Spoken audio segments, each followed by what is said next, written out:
Hello everyone, this is Jasmine from Jazz Draws Art, and today I will be attempting the 3 marker challenge. I haven't done the 3 marker challenge before.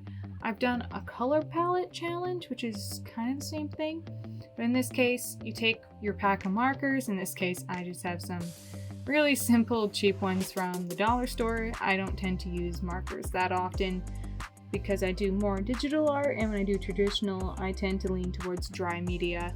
But I do have these for the odd fun thing I'd like to color. So I have one colorful pack and one more skin tone pack. So I'm going to take the numbers off of all of these and put them into a wheel generator here. And so that way I can pick 3 at random, and you can trust me, they are all random. So first we have 95.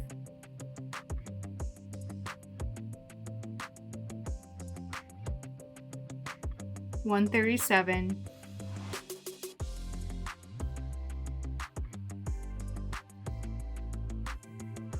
24. So with those being the 3, here are the colors. I have a pink, an orange, and a brown. Now these markers are very cheap, and so their blendability says that they're water-based, and it shouldn't be that bad, but I don't have marker paper, so I tried to use mixed media paper. It's closest that I had that might be able to hold the ink. So here I am doing my sketch inspired by the colors that I was given. I just kind of started wherever my mind went first, and so I thought, why not draw somebody in a hoodie and just get down a basic sketch so I can line it and then color it. I haven't done just a random sketch from no reference in a long time, so this was really good practice. I mean, it's not 100% the best thing I've done, but I can't be that mad at it either. You gotta go easy on yourself sometimes. But yeah, I decided to draw in a simple little background so it makes sense. A little bit more substance to it.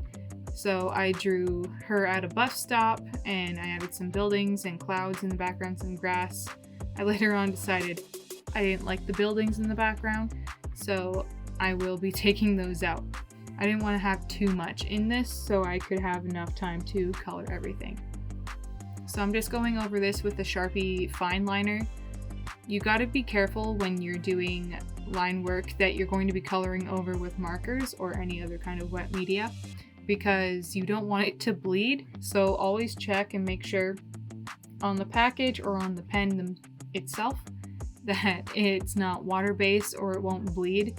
This is a Sharpie pen, so it's alcohol-based and it dries, so it's not going to lift, hopefully, too badly when I use my markers. I did let it sit for at least 20 minutes before I went over to the next part, so that way I would make sure it didn't bleed as much as possible. So here I erased my sketch, and it's just the line work. So I decided I was going to swatch out the colors so you could see what they looked like on paper before I decided where I was going to officially put it.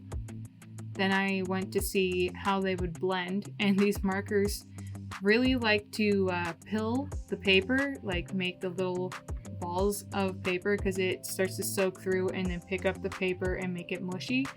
So I wanted to be careful that I didn't go over certain spots too many times, so that way it wouldn't get wrecked. I started with brown for the hair because that just makes sense to me, and added pink for like blush and skin tone.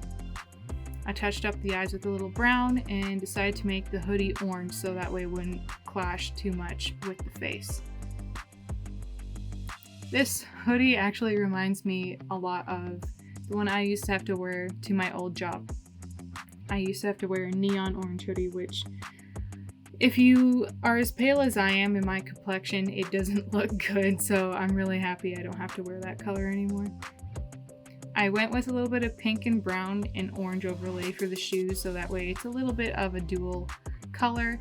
It was really hard to place these colors because they're all so pigmented, and the lightest color I had was the pink and the brown was the darkest, but the orange is just so in your face, and so I really tried my best to blend the colors if I could. See, I gave the pants kind of some side highlight shading, and I went over it a little bit, trying to see where I could add shadows with orange and the brown.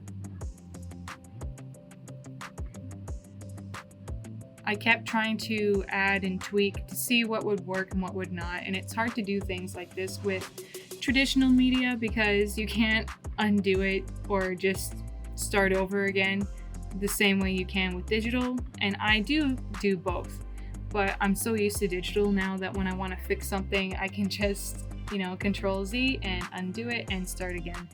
But this is no take backs, and so I had to really try and go with my darkest, lightest, and mid-tone and kind of apply that kind of basic value knowledge to my painting, and also, not my painting, my illustration. Apply that knowledge so I could, play with the eye a little bit, know where to put the darks, where to put the lights. The hardest was deciding where should everything go. Should I fill everything in or just leave an impression? I really wanted to use some texture, like cross-hatching, and not filling everything in 100%, so it would give you a bit of everything, and so it would make it easier on your eyes rather than just flat solid color everywhere. Alright, here is the finished drawing. I did go back and add some stuff later, but it didn't turn out, so I'll just leave it at this for now. Thank you so much, you guys, for watching, and hope to see you in the next video.